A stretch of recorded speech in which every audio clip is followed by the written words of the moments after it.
करूंगा। आरोप ये लग रहा है कि आपने 2024 का मुद्दा दे दिया, अब इन्हीं मुद्दों पर होगा, क्योंकि देखिए पहले ज्ञानवापी था, फिर मथुरा आ गया, ताजमहल आ गया, कुतुब मीनार आ गया, अब अजमेर भी चला गया। ऐसे करके एक एक करके ये सारे मुद्दे आते रहेंगे जब तक 24 का चुनाव नहीं हो जाएगा।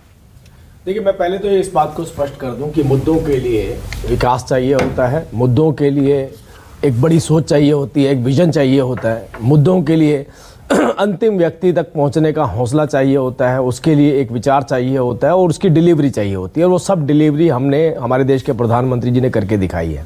आपने कहा क्योंकि 2024 का मुद्दा दे दिया है, 2024 का मुद्दा हमने नहीं दिया है, इसमें भारतीय जनता पार्टी का कहाँ पर कोई रोल है, आप मुझे बताइए। क्योंकि अगर कोई व्यक्ति कहता है, कोई जाना चाहता है न्यायालय के अंदर, ये कह करके जाना चाहता है कि मैं ये इस पर मेरा अधिकार है, यहाँ मंदिर है और उसके चिन्ह पाए गए हैं, और कोई पूर्व में भी अगर कोई सिटी मजिस्ट्रेट रहा हो और उसने भी ये बात कही हो कि मैं उस मस्जिद के अंदर, तथाकथित मस्जिद के अंदर गया हूँ क्योंकि मेरे को अपील की गई थी, मुझे कहा गया था कुछ मुस्लिम संगठनों द्वारा कि मुझे नमाज़ पढ़ने की परमिशन देनी चाहिए यहाँ पर। उन्होंने कहा कि मैं उनको लेकर के गया था, जब मैं लेकर गया तो मैंने दिखाया, देखिए मंदिर जैसे हालात के अंदर आप नमाज़ कैसे पढ़ेंगे। ये सिटी मजिस्ट्रेट ने कोट किया था, जो पूर्व में सिटी मजिस्ट्रेट रहे थे।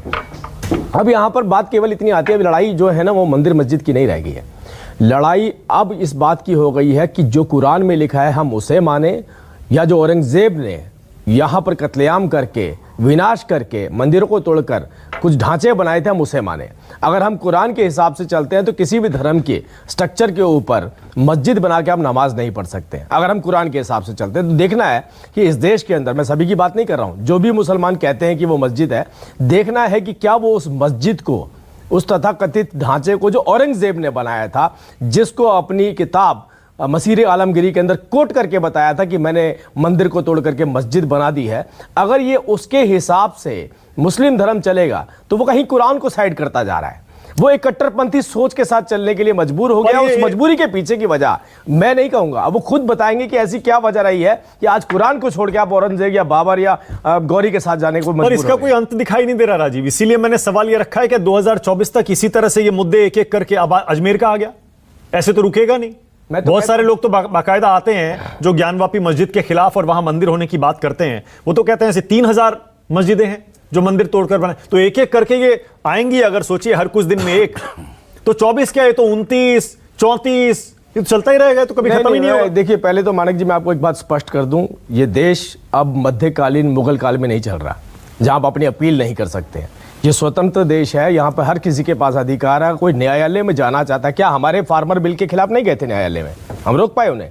क्या 370-35 के खिलाफ नहीं गए थे न्यायालय में?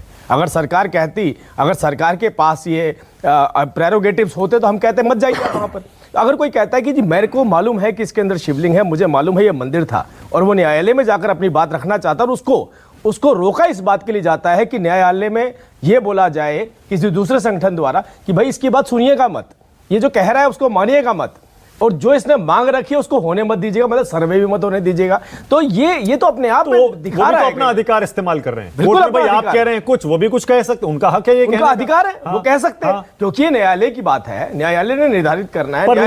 पर एज रूलिंग पार्टी बीजेपी का इसमें स्टैंड क्या है? क्योंकि जाहिर है अगर इस तरह से एक एक करके सारी मांगे आती रहेंगी तो ये तो एक पेंडोरास बॉक्स है, ये तो फिर खुला रहेगा। और आपको नहीं इसमें आशंका होती है कि कहीं माहौल ना बिगड़े ऐसे? देखिए, एक एक करके आता ही रहेगा, चलते रहेगा। हमने मुस्लिम पक्ष को रोक लिया, भारतीय जनता पार्टी ने, जो हिंदू पक्ष को रोक सकती है वहां पर? दोनों के लिए दरवाजे खुले हैं न्यायालय के, दोनों जा सकते हैं न्यायालय के अंदर, दोनों अपनी बात रखेंगे, देश सुनेगा।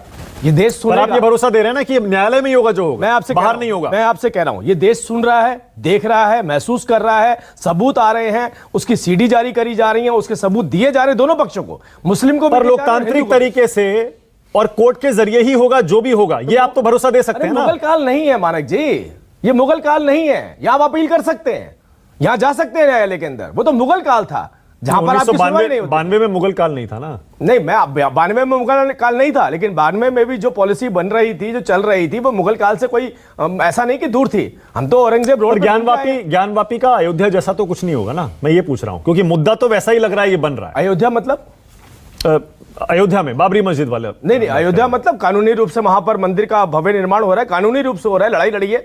अगर इस तरीके से लड़ाई ना लड़ी जाती, अगर लड़ाई ना लड़ी जाए तो आपको क्या लगता है, क्या कृष्ण जन्मभूमि के अंदर आज मंदिर केवल मंदिर ना होता? ये तो कानूनी रूप से अड़चने आ रही हैं, कानूनी रूप से जो अड़चने आई है वो उसको कानूनी